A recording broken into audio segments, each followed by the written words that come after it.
In order to overtake safely, we need to make sure that we have a good viewing angle of any oncoming traffic ahead. So what is meant by viewing angle?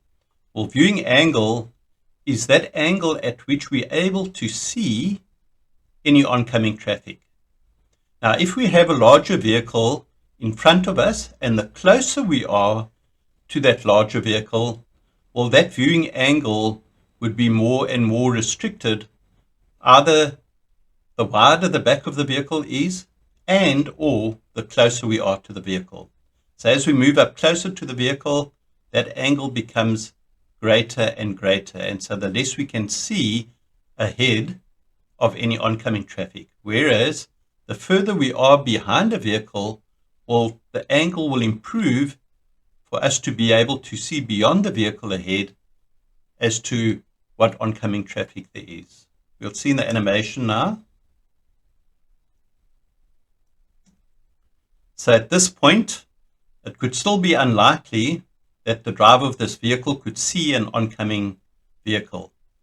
In the animation, this is not quite to scale, so this truck isn't as wide as what it could be on the roads. And so the driver has more of a restricted viewing angle, if you were to draw a straight line from there, as to what he can see ahead.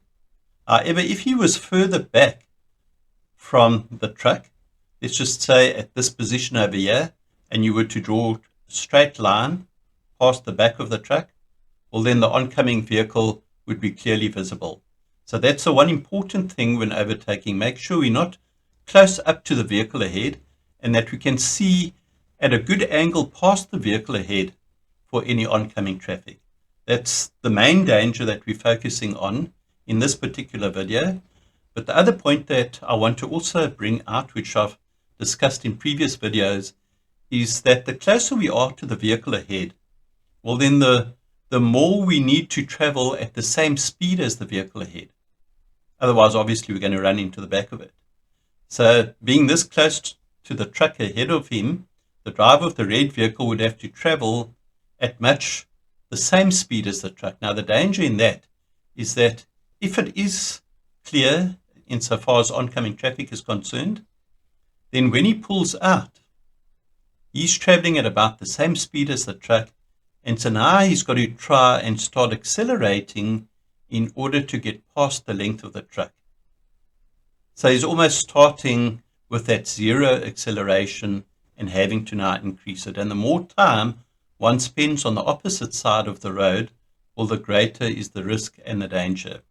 So the solution to that is to hang back further, because as we mentioned, it improves that viewing angle, but also then allows you the space to be able to make a run up to the truck.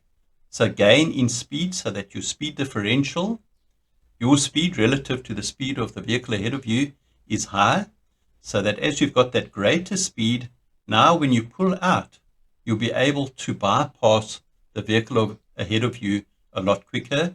As a result, you spend less time on the opposite side of the road, and that in turn will reduce your risk insofar as a head-on collision is with any oncoming traffic. So the driver of this vehicle, you can see, is very close to the truck. His visibility would have been very limited insofar as his viewing angle is concerned. And you'll see now, because he's traveling at the same speed as the truck once he's pulled out, it's difficult for him to accelerate quickly enough to get past the truck.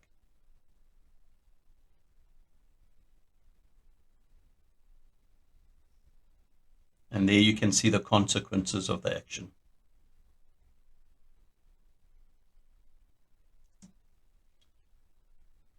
This is the last instructional clip in the video, and I've included it because this is obviously a danger. And so this company, being aware of what the danger is of any vehicles wanting to pass the truck, they've put a display on the back of the truck here, obviously a camera in the front of the truck, so that any drivers behind the truck will have a clear view of what's ahead of the truck.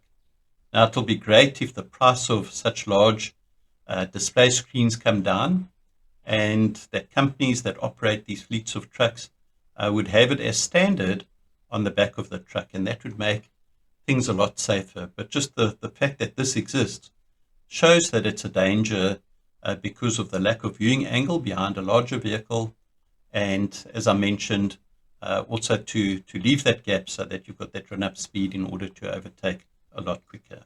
So nice to see a company has done something like this.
Please like, subscribe, and get notified.